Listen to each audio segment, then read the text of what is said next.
Swayam Prabha. Digital India. Educated India.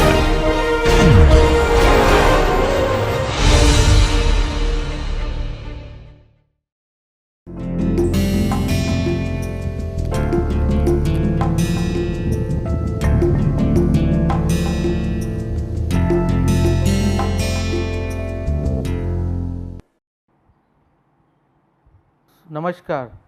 So, in today's lecture we will discuss about two theorems, those are reciprocity theorem and the compensation theorem.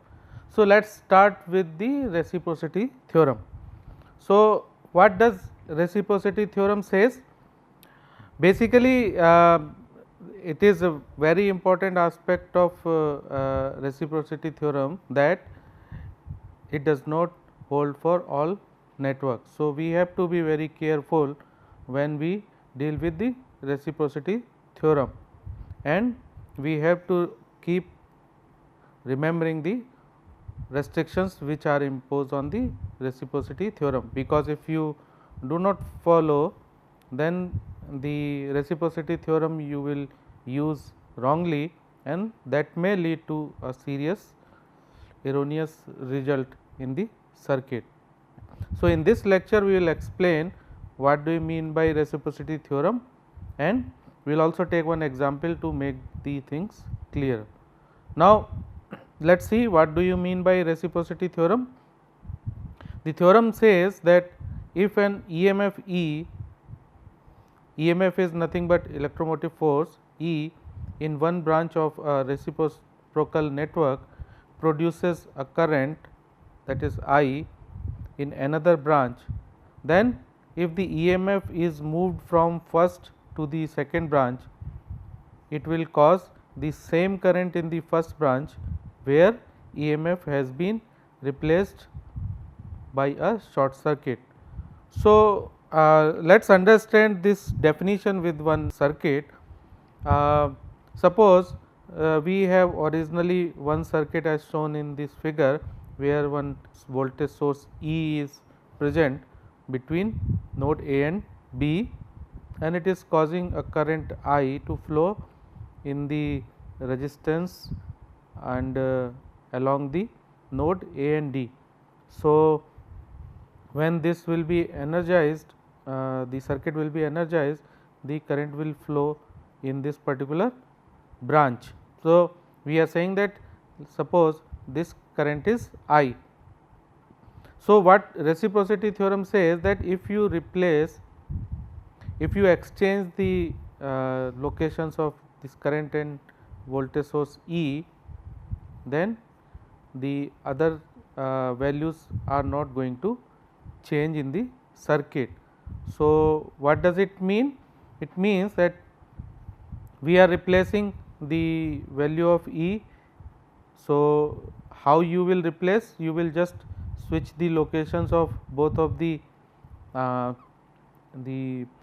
parameters. One is E, that is voltage source, and second is current flowing in this particular branch.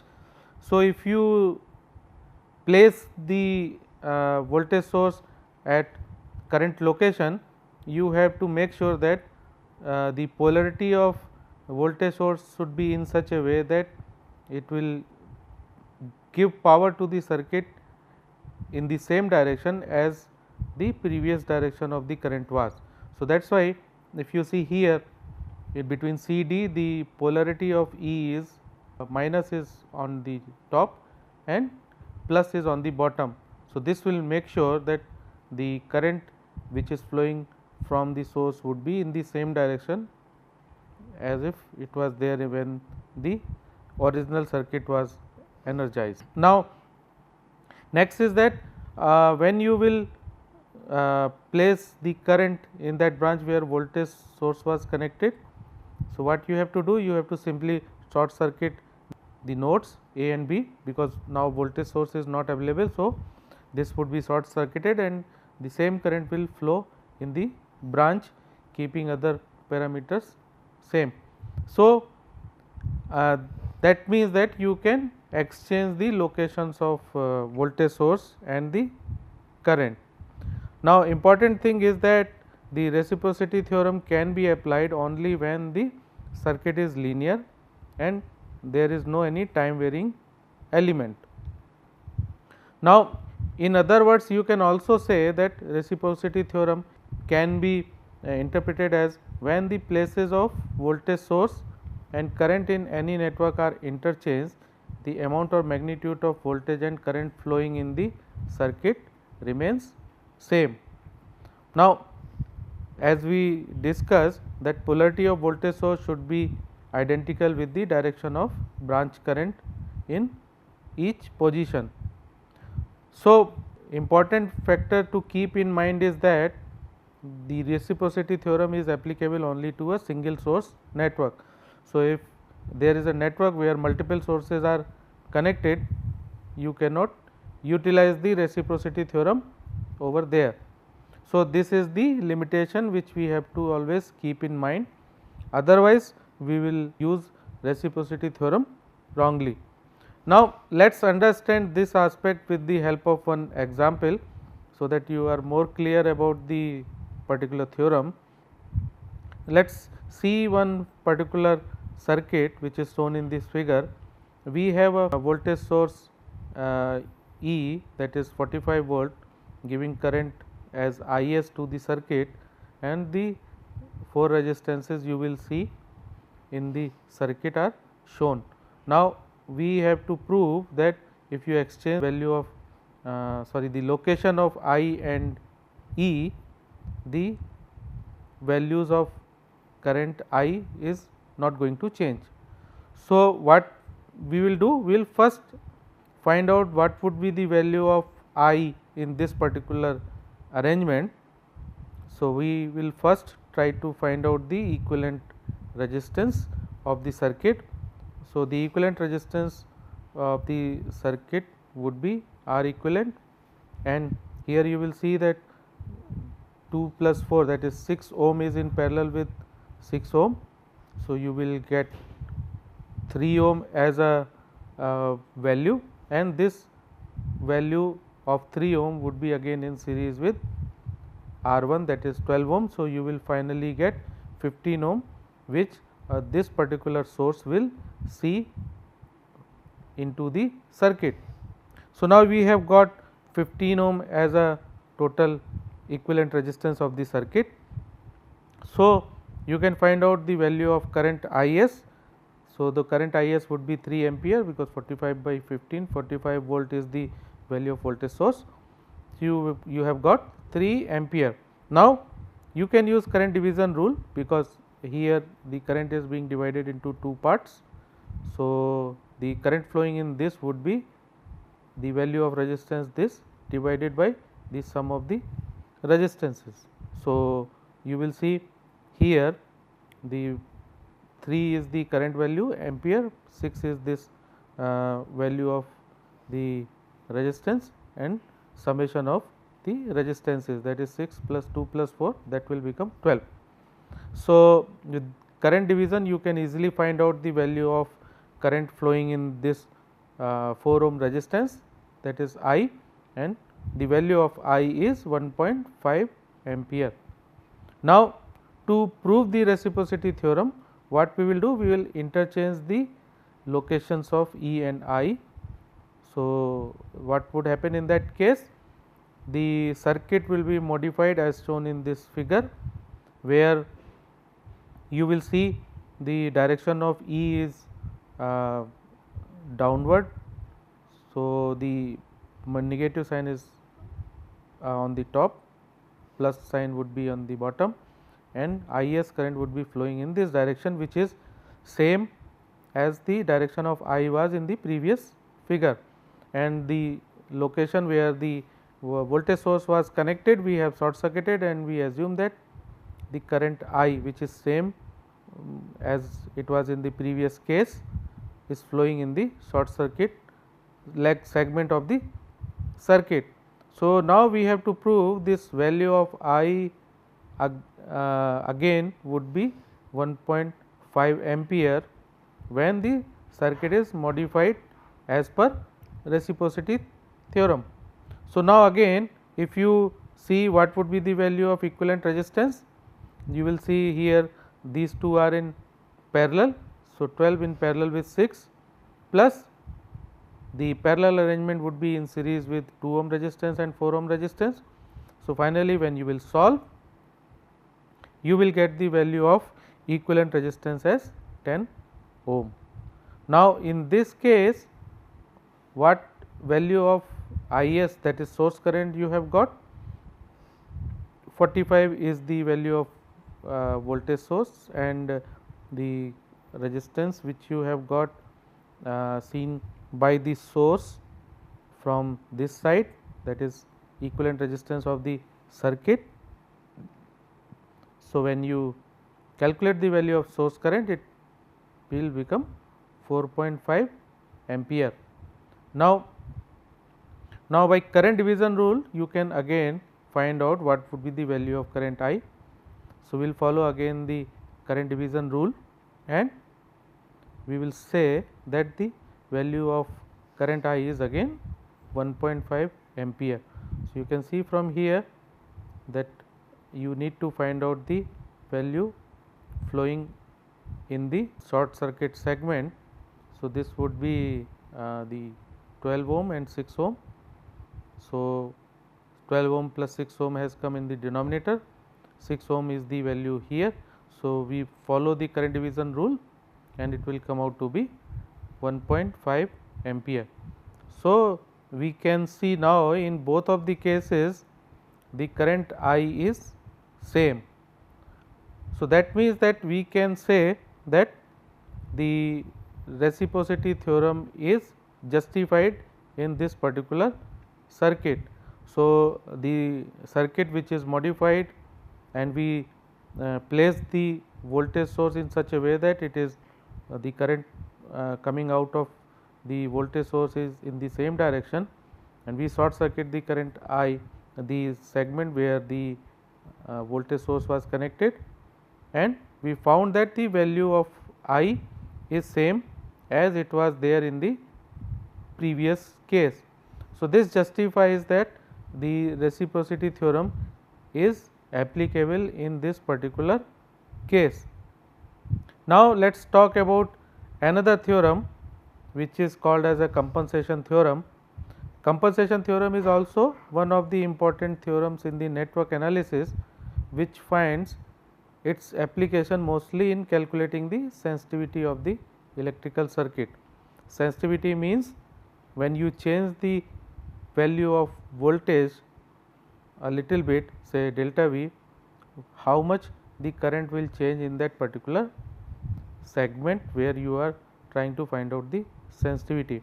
So, that will give you the value of sensitivity of that particular circuit element or the particular segment in which you are trying to find out. Now, particularly what does compensation theorem means? Now, the calculation of current change delta I in a circuit may be carried out by replacing the added resistance delta R by a series combination of voltage source, that is a combination of original current I into delta R and resistance delta R, while at the same time replacing all sources in a circuit by their equivalent impedances. What does it mean? Suppose you have a network and the two terminals of the network are having the load connected, that is the value of load is RL. So, what you can do? You can replace the whole circuit as a Thevenin equivalent, that is what we discussed when we discussed the Thevenin's theorem. So, linear two terminal network can be replaced by its Thevenin equivalent. So, here we have created Thevenin equivalent of the network. Now, suppose if there is a change in value of load RL by delta R. So, what will happen in that case? The value of the updated value of the resistance, that is RL plus delta R, will cause a change in the load current. So, now earlier it was the load current as IL, it has become IL dash. So, IL dash minus IL is nothing but equal to delta I. So, what you can represent equally that if you want to see the impact of only the delta I, you can equivalently represent the circuit as the new voltage source V c, which opposes the direction of the flow of the current, and the value of V c is I into delta R, which would be connected in series with R L plus delta R. So, now the value of current flowing delta I would be the value of V c, which you will see in the voltage source, would be I into delta R. So, now you again see the compensation theorem, the calculation of current delta I. So, when you will place the arrangement like this, you can easily find out the value of delta I. So, what would be the value of delta I? Delta I would be simply V c. Here, since the direction of V c is opposite to current flow, so this will become minus of V c divided by R L plus delta R plus R T H. So, this would be the value you can simply calculate with the help of the updated circuit. So, by using the compensation theorem, you can directly see what would be the impact of delta I, impact on delta I because of the change in resistance delta R, and this is what the compensation theorem says. So, it says that calculation of current change delta I in the circuit may be carried out by replacing the added resistance delta R, that is the added resistance delta R, by a series combination of voltage source I into delta R. So, this is a voltage source I into delta R and resistance delta R. So, the resistance will be intact, the original resistance R L. So, R L plus delta R will be the updated resistance, while at the same time replacing all sources in the circuit by their equivalent impedances. So, that means that the original Thevenin voltage we are replacing with the short circuit. If we have a current source, then it will be open circuited, while keeping all resistance value in the circuit. So, equivalent resistance value of the circuit is R T H. So, that is kept in the circuit, and with this the arrangement you can easily find out the value of delta I, which is flowing into the circuit because of the value of resistance changes from R L to delta R, R L to R L plus delta R. So, this is what compensation theorem says. Now, let us understand and justify our understanding what we have discussed till now. The compensation theorem will give you the value of voltage source I delta R, that is nothing but the value V c which we have seen, and the orientation would be in such a way that it will oppose the original current. So, alternatively we can also say that the resistance of any network can be replaced by a voltage source having the same voltage as the voltage drop across the resistance which is replaced. So, if you see the change in resistance is delta R, voltage drop across delta R is nothing but I into delta R. So, that is why it is replaced with equivalent voltage source V c. So, let us now try to understand and derive whether the updated circuit which we have just calculated justifies the claim or not. So, let us assume that the load R L is connected to a DC source network, that is we have a network here and load R L is connected to that. So, when we discuss the Thevenin's theorem, we discuss that this particular circuit can be replaced by its equivalent Thevenin voltage in series with Thevenin resistance. So, this circuit can be replaced by the equivalent circuit as shown in the figure, and the load RL is connected across the terminal AB. Now, if you are calculating the value of IL, what would be the value of IL? IL would be nothing but VTH, that is our Thevenin's voltage, divided by RTH plus RL. So, current IL would be VTH divided by RTH plus RL. So, this is we have got. So, RTH is nothing but our Thevenin's resistance. Now, let us see if we change the value of load resistance from RL to RL plus delta R, then what will happen? Since the rest of the circuit remains unchanged, the Thevenin's equivalent network will remain same as shown in the next slide. So, what happens now? The other parameters of the circuits are same. So, there is no change in the Thevenin equivalent, Thevenin equivalent will remain same. The only change would be the load resistance, that is now RL plus delta R. Current now flowing through the updated load resistance is now IL dash. So, what will happen, what would be the value of IL dash now? IL dash would be VTH divided by total resistance of the circuit, that is RTH plus RL plus delta R. Now, we apply the compensation theorem and we replace the voltage source with its internal resistance and put another voltage source, that is Vc.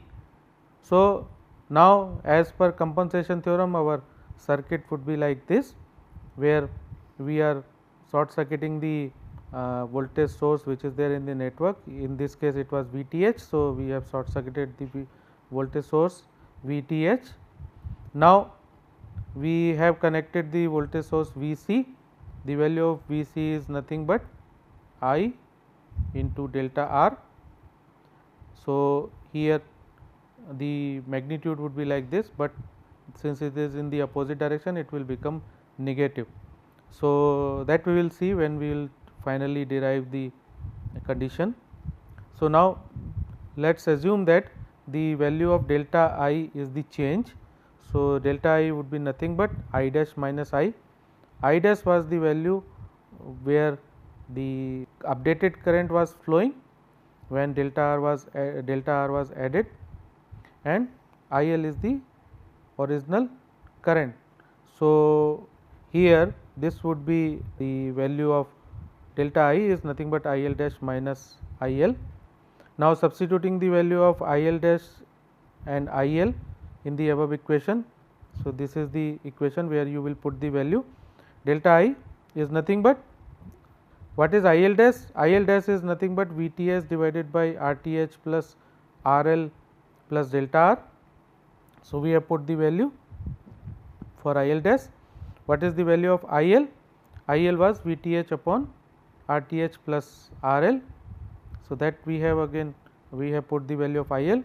Now, if we simplify, so we just take the product of both denominator and use the you place this at here and this at this particular location and simplify. So, what you get? You can simply say that delta I is nothing but minus has come here, because these will be nullified from here, and we get minus of delta R as a final outcome of this particular segment. Then VTH divided by the denominator, that is RTH plus RL plus delta R and RTH plus delta R. So, when you want to simplify, what you can write, delta I is nothing but minus of VTH upon RTH plus RL, because this is there in the denominator. So, you will keep VTH and RTH plus RL as together. So, we have kept VTH upon RTH plus RL together, and then rest of the elements like delta R upon RTH plus RL plus delta R. Now, this you know that VTH upon RTH plus RL is nothing but the value IL, which we basically calculated in our original circuit. So, now the left one is delta R into RTH plus RL plus delta R. Now, what you know, Vc is nothing but delta IL into delta R.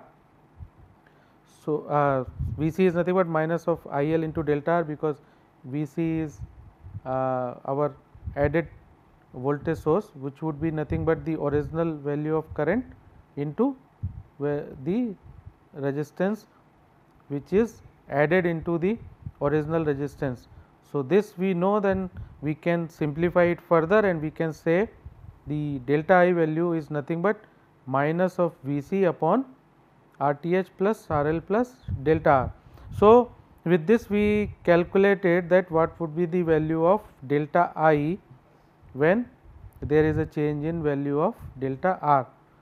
Now, if you simply see this particular circuit and you try to analyze what would be the value of delta IL without having any previous information in hand, what you can write simply for this circuit, you can see that the value of delta I is nothing but the voltage Vc with negative sign, because it is opposite to the direction of current delta I, plus the total value of resistance of the network.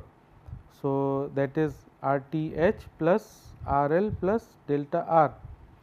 So, this you can see directly from the circuit, and this is what we have derived while taking the value of change of current, that is IL dash minus IL.